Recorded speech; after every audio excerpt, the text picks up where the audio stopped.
जगाच्या पाठीवर अलीकडच्या काळामध्ये अत्यंत वेगानं होणारे वातावरणातील बदल हे कोणत्या विध्वंसाचे इशारे देत आहेत का, असा मोठा प्रश्न सध्या अभ्यासकांसमोर आहे। आपल्या देशासह सध्या जगभरामध्ये एवढ्या पर्यावरणाशी संबंधित विध्वंसक घटना घडत आहेत की त्या न मोजलेल्याच बऱ्या। काल भूकंपाचा इतिहास नसलेल्या नाशिक जिल्ह्यामध्ये 41 दिवसात 66 भूकंपाचे धक्के बसलेत असा एक मी व्हिडिओ केला होता। त्यानंतर कालच दक्षिण अमेरिका खंडाच्या वायव्य भागामध्ये असणाऱ्या कोलंबिया देशामध्ये भूकंपांचा विध्वंस पाहायला मिळाला। हा भूकंप एवढा मोठा आहे की या भीषण भूकंपामुळे कोलंबियातील नागरिकांना 1999 मधील कॉफी प्रदेशातील भूकंपांच्या आठवणी पुन्हा एकदा जाग्या झाल्या।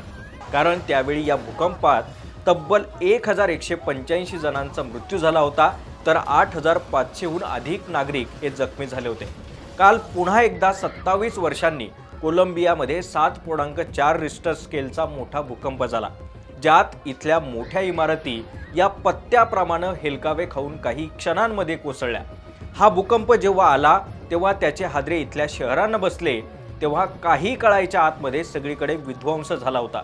हेलकावे खाऊन कोसळणाऱ्या इमारती, नागरिकांचा आक्रोश आणि सगळीकडे आरडाओरड असं हे सगळं एकूण चित्र भूकंपामुळे पाहायला मिळालं। नागरिकांनी मिळेल तिथे थांबून आपला जीव वाचवण्याचा प्रयत्न केला, मात्र अनेकांचा हा प्रयत्न असफल झाला आणि अनेकांना आपला जीव गमवावा लागलाय। मंडळी, कोलंबियातील या भूकंपामध्ये आतापर्यंत जवळपास 150 नागरिकांचा मृत्यू झाल्याचा संशय असून हा आकडा आणखी वाढण्याची शक्यता आहे। तर किती इमारती कोसळल्यात, किती भयानक नुकसान झालंय याचा अद्यापही अंदाज बांधणं हे मोठं मुश्किल काम असणार आहे, कारण हे एवढं भीषण चित्र आहे। दरम्यान या भूकंपामागे सर्वात महत्त्वाचं असं रिंग ऑफ फायर हे कारण असल्याचं समजतंय। तेव्हा हा विषय नेमका काय आहे, कोलंबियात आलेल्या भूकंपानंतर सध्या इथली परिस्थिती काय आहे, भूकंपाचा केंद्रबिंदू कुठे होता, पूर्णपणे कोसळलेल्या इमारतींचा आकडा किती आहे आणि किती नागरिक गंभीर जखमी झालेत, यासोबतच देशाचं किती मोठ्या प्रमाणात नुकसान झालंय आणि जगाच्या पाठीवर कोलंबियातील हा भूकंप किती मोठा होता, हेच आपण सगळं सविस्तर पाहणार आहोत। व्हिडिओ शेवटपर्यंत बघा। नमस्कार, मी अमोल डोईफोडे आणि आपण पाहताय Maharashtra Times online. Colombian association of capital सिरीजच्या माहितीनुसार काल म्हणजे सोमवारी 10 ऑगस्टला कोलंबियात 7.4 रिश्टर स्केलचा मोठा भूकंप झाला। हा भूकंप एवढा जोरदार आणि शक्तिशाली होता की कोलंबियातील पश्चिम भागामध्ये मोठा विध्वंस झाल्याचं पाहायला मिळतंय। आतापर्यंत जवळपास 150 नागरिकांचा यात मृत्यू झाल्याचा संशय असून आणखी जखमींची संख्या ही जवळपास 600च्या आसपास आहे। अजूनही अनेक नागरिक सध्या इथल्या कोसळलेल्या इमारतींच्या ढिगाऱ्याखाली अडकल्याची प्रशासनाकडून माहिती देण्यात येते आहे। त्यांच्या शोधासाठी सध्या प्रशासनाकडून अतिशय वेगानं बचत कार्य देखील सुरू आहे। 2000हून अधिक बेपत्ता व्यक्तींचा शोध सध्या प्रशासनाकडून घेतला जातोय।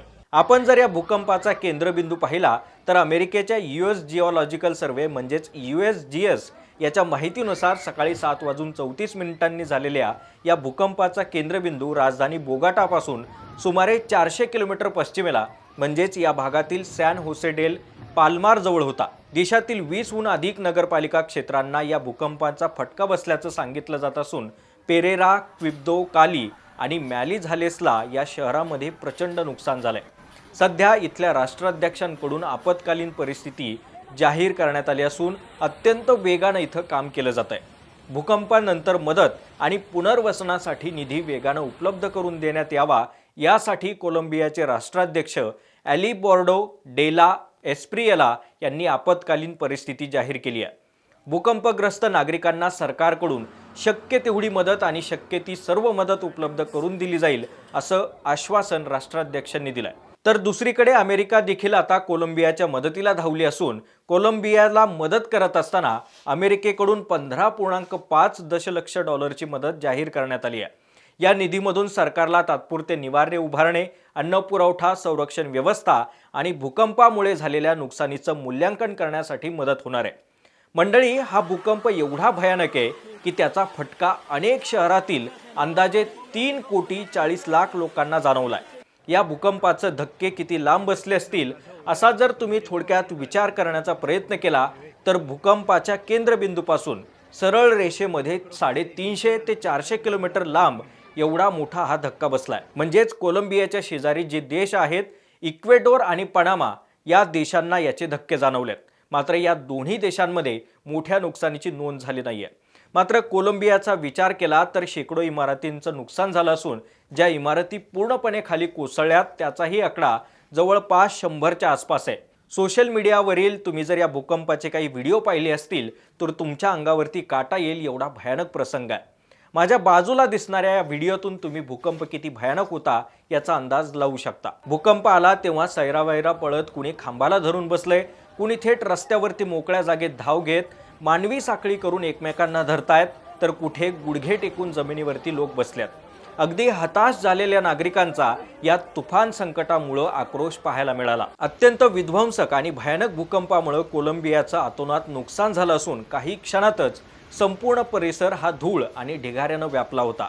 देशातील पेरेरा शहराजवळील विमानतळालाही सर्वाधिक फटका बसला असून विमानतळाच्या प्रवासी प्रतीक्षा ठिकाणाजवळ छताचं अत्यंत मोठे भाग कोसळले आणि मोठ्या प्रमाणावरती ढिगारा खाली पडलाय. यावेळी प्रवाशांनी घाबरून सुरक्षित ठिकाणी आश्रय घेतला आणि आपला जीव वाचवण्याचा प्रयत्न केला. या भूकंपानंतर कोलंबियातील 7 विमानतळांवरील सेवा ही सध्या बंद करण्यात आली आहे. पेरेरा, मॅनिझालेस, क्विब्दो, आर्मेनिया, कार्टागो आणि बुएना व्हेंटुरा या विमानतळांवरती नुकसान झाल्याची माहिती समोर आली आहे. तर दुसरीकडे पोपायान विमानतळावरती सेवा पुरासे ज्वालामुखीतून बाहेर पडलेल्या राखेमुळे हे विमानतळ सध्या बंद करण्यात आलंय. दरम्यान शेकडोंच्या संख्येनं इमारती कोसळलेल्या कोलंबिया शहरामध्ये रिंग ऑफ फायरमुळे हा भूकंप झाल्याचं कारण दिलं जात आहे आणि याचा धोका असल्याचं देखील शास्त्रज्ञांकडून म्हटलं जात आहे.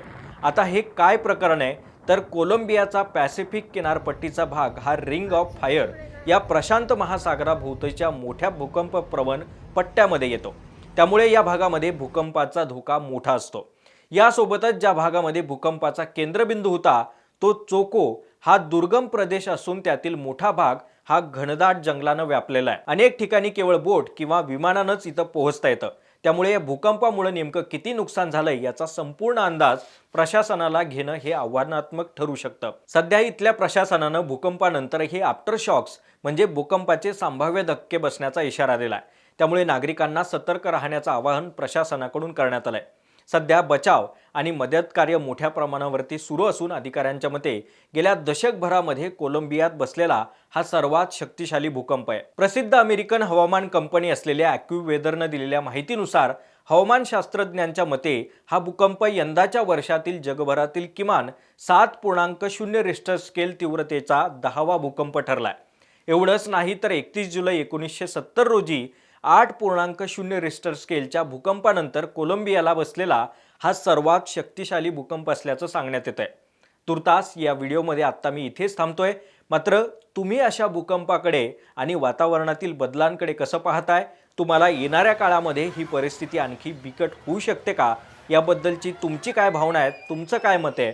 आणि पर्यावरणाचा ऱ्हास हा तुमच्या दृष्टीनं भविष्यातील एक जागतिक संकट असू शकतो का? या प्रश्न तुम्हाला काय वाटतोय? याबद्दल तुमची काय मतं आहेत? आम्हाला कमेंट्स करून नक्की कळवा. व्हिडिओ आवडला असेल तर जास्तीत जास्त लाईक करा, शेअर करा. सोबतच आमच्या महाराष्ट्र टाइम्सच्या यूट्यूब चॅनलला सबस्क्राईब करा. आम्ही सर्व सोशल मीडिया प्लॅटफॉर्म्सवरती आहोत. आमच्या फेसबुक आणि इन्स्टा पेजलाही फॉलो करा.